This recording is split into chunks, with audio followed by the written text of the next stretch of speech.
There is no need to pull up to the gas pump for this motorcycle. It took hundreds, and I mean hundreds of hours to give one old motorcycle a new lease on life by turning it into an electric-powered motorcycle. Kevin Toy and our very own CBS 6 Creative Services photographer Stacy Sacra share their masterpiece with us right now. Take a look.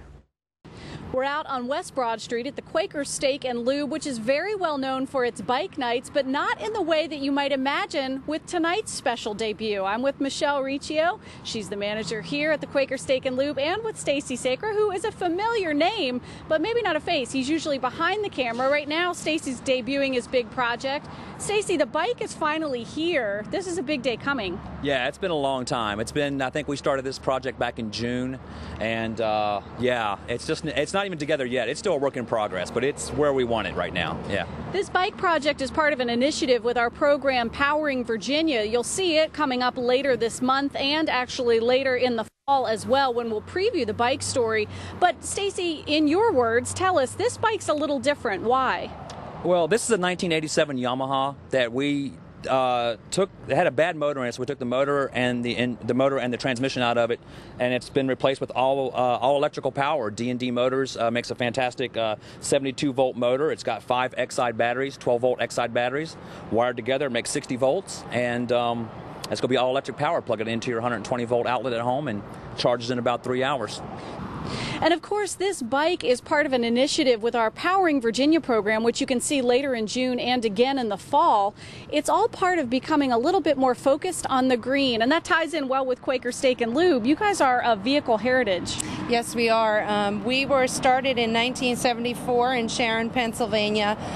It was a renovated garage, and we've kept the theme up for all these years. We right now have about 40 locations, and we're growing, probably opening at least another 10 locations this year.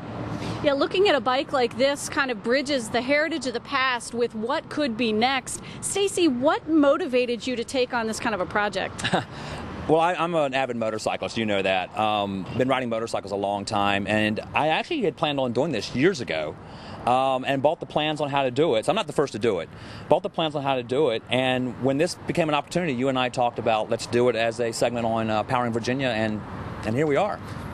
It really becomes environmentally focused and could be the shift. It'd be so nice to plug things in as opposed to always running on gas, and this bike's going to do just that. Yeah, I think you plug it in. It's supposed to take about 3 hours. Like I said, we haven't worked logistics out completely. We haven't put it through the test yet. That's coming this summer, and we'll have that report in our later Powering Virginia. But we're looking at about 3 or 4 hours of charging time, probably a top speed of about 60-ish. And we're hoping to get about 40 to 50 miles to a charge. But, of course, that can all be manipulated with gearing, and you have what's called a controller, which is kind of the brains of the whole operation underneath the tank there, and that really controls everything, all your voltage regulation and everything. So it's kind of neat. Michelle, Quaker Steak and Lube, certainly well known for that heritage of vehicles and anything on wheels, really. And you have a lot of fans that come out for bike night. How is an EV vehicle going to go over? It's going to go over great. Our bike night guests are always looking for something new and exciting to come check out. We have different things every Wednesday, and a lot of people are really excited to come out tonight and see this. Yeah, definitely something new and different, and you have the opportunity to check it out. And we're not riding just yet. You said that's still to come, right, Stacy? Yeah, that's still to come. We're going to probably put it on the track down at Virginia International Raceway, one of our sponsors, hopefully within the next month, and we'll get some good video shot and some good testing done. And I want to quickly thank my friend Kevin Toy.